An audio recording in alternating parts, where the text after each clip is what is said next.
Good morning, good evening, good afternoon. It's your boy, Bags of Tron Money, Big Bags, the biggest bags of them all. And you're now tuned in to the Big Bags Theory. Today's topic is Errol Spence Jr. Now, we all know Errol Spence Jr. is one of the best fighters pound for pound in his weight division, in like 3 weight divisions now.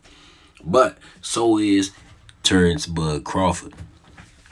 Now, nobody's saying Errol Spence is a slouch, but if we all saw that fight, Bud punished him, right?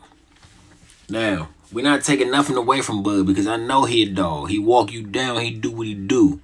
But at the same time, Errol Spence Jr. was not the Errol Spence Jr. of old. Why do I say that? When he was in that car accident that you see behind me, he was doing over 120 miles per hour for one. And for two, he was ejected from the vehicle due to the lack of him wearing the seatbelt. Okay. But he had a fight against Danny Garcia and he beat him. He had a fight against Yordenis Ugas and he beat him too. Yeah, that's true. And he did look good in both of those fights. But he didn't get the pressure put on him like Terrence Bud Crawford was putting on him in neither one of those fights. I don't even think he got, well, let me take that back. Ugas hurt him, but he said that's only because he thought that his partial that he has in, due to the fact that he flew out of that car, was knocked out in the ring. That would have been embarrassing for him. He didn't want that. So he looking around for it. That's the only time that I saw in that fight that he might have even been potentially hurt. But he brushed that off and punished Ugas. Anyway, when you fly out of a car doing 120 miles an hour, I don't care how much rehab you do, your body is not going to be 100%.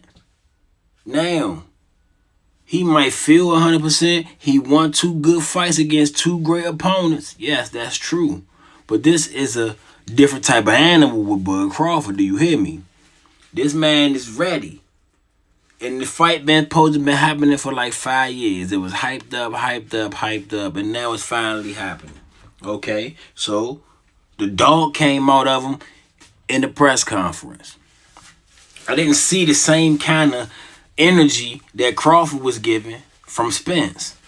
He just was sitting there. He wasn't really looking like he wanted to do it, or he might have had a couple other things on his mind. Who knows? But let's get to the fight.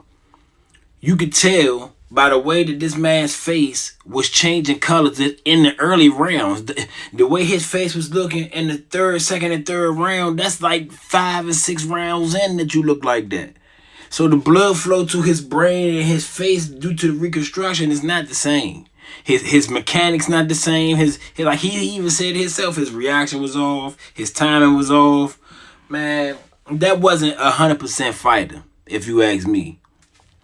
So, like I said, I'm not taking nothing away from Bud Crawford, but I am saying that I don't think that I don't think Errol Spence was ever ready for that fight.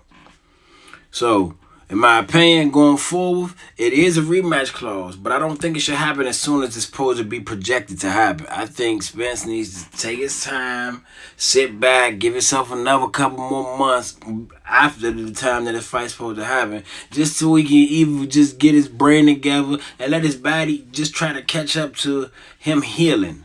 Like, I think he jumped into those 2 early fights too quickly coming back. I mean, he was out for a year, but at the same time, you had to recover. So now you're recovering, you still have to go train. So I just think he needs to take some time off, get himself back to health, and then go back for the rematch, and we'll see what happens after that. But you give me your opinion. Y'all go in the comments, let me know what y'all think. It's Big Bags, and it's the Big Bags Theory, and I'm out.